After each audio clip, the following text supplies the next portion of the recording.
Invocation of Azura by Sigilla Parat. A work written by a priestess of Azura, arguing the superiority of Azura to other daedra princes.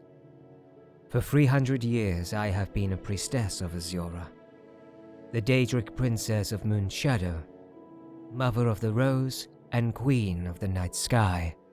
Every Hogithum, which we celebrate on the 21st of first seed, we summon her for guidance, as well as to offer things of worth and beauty to Her Majesty. She is a cruel but wise mistress.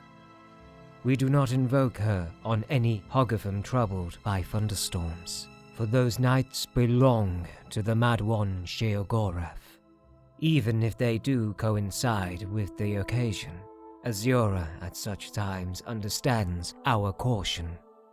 Azura's invocation is a very personal one. I have been priestess to 3 other daedric princes, but Azura values the quality of her worshippers and the truth behind our adoration of her. When I was a dark elven maid of 16, I joined my grandmother's coven, worshippers of Molag Bal, the schemer princess. Blackmail, extortion, and bribery are as much the weapons of the witches of Molag Bal as is dark magic. The invocation of Molag Bal is held on the 20th of Evening Star, except during stormy weather. This ceremony is seldom missed, but Molag Bal often appears to her cultists in mortal guise on other dates.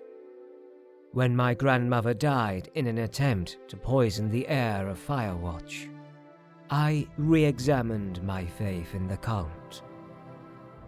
My brother was a warlock of the cult of Boethiah, and from what he told me, the Dark Warrior was closer to my spirit than the treacherous Molag Bal.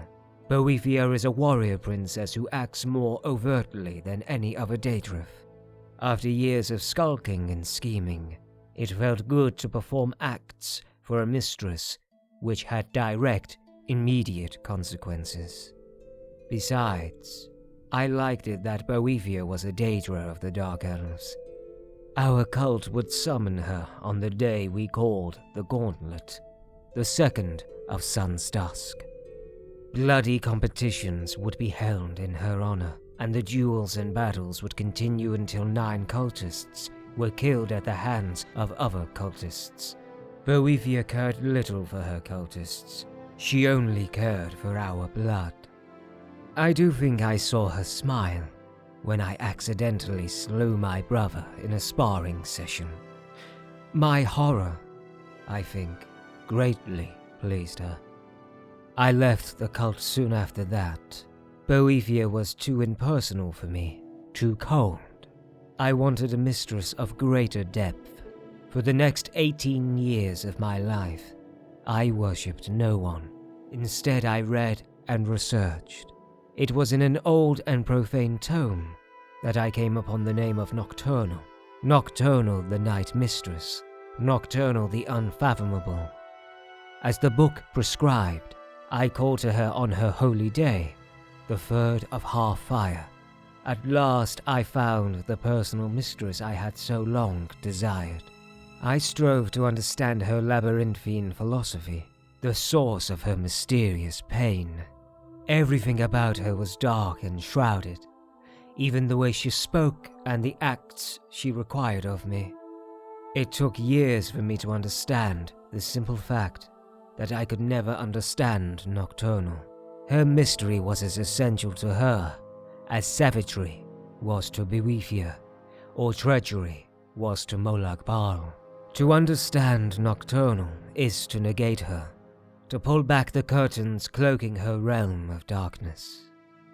As much as I loved her, I recognized the futility of unraveling her enigmas.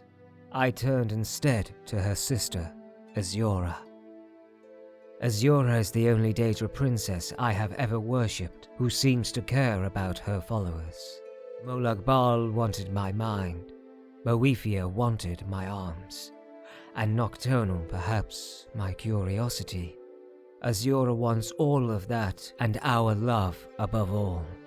Not our abject slavering, but our honest and genuine caring in all its forms. It is important to her that our emotions be engaged in her worship, and our love must also be directed inward. If we love her and hate ourselves, she feels our pain. I will, for all time, have no other mistress.